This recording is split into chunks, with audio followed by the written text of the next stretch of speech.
Mula sa Indonesia hanggang sa Nepal at ngayon naman sa Pilipinas, young people are taking to the streets and making their voices count. And in doing so, they're bringing social media and meme culture with them. Sa Indonesia, mga estudyante ang nagsimula ng Dark Indonesia protests. Social media turned outrage into momentum at kumalat ang mga calls for reform, pati na rin ang kawalan ng tiwala sa otoridad, turning pop culture symbols into protest tools tulad ng flag sa anime na One Piece. Sa Nepal naman, sinubukang iba ng gobyerno ang social media at syempre, Gen Z, snap back. Galit na galit din sila sa Nepo babies, who were seen as symbols of corruption and privilege.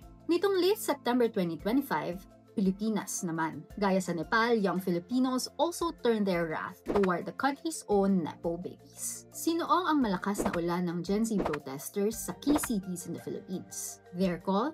Jail the corrupt. Their signs?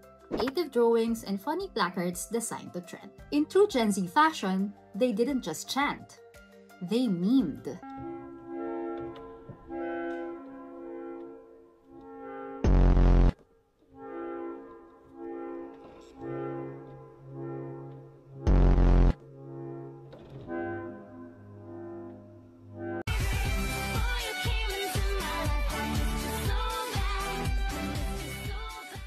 Sa isang decoded report, we at The Nerve looked at why brain rot content resonates with the youth. It's because it gives them an avenue to cope with fear, conflicts, or disasters.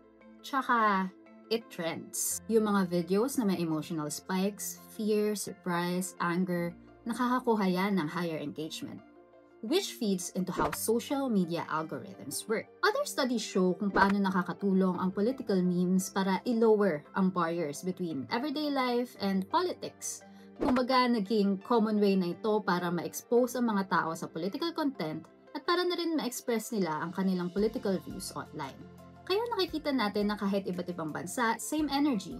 Memes to connect, social media to mobilize, and courage to fight. Pero wag nating kalimutan, while these memes spread fast on social media, ganun din ang disinformation. The same feeds fueling resistance can also be weaponized to mislead. But beyond the online chaos, these protests aren't just noise. Ito ang political awakening ng mga Gen Z as they march with millennials and older generations in the way they know best, with memes and online humor.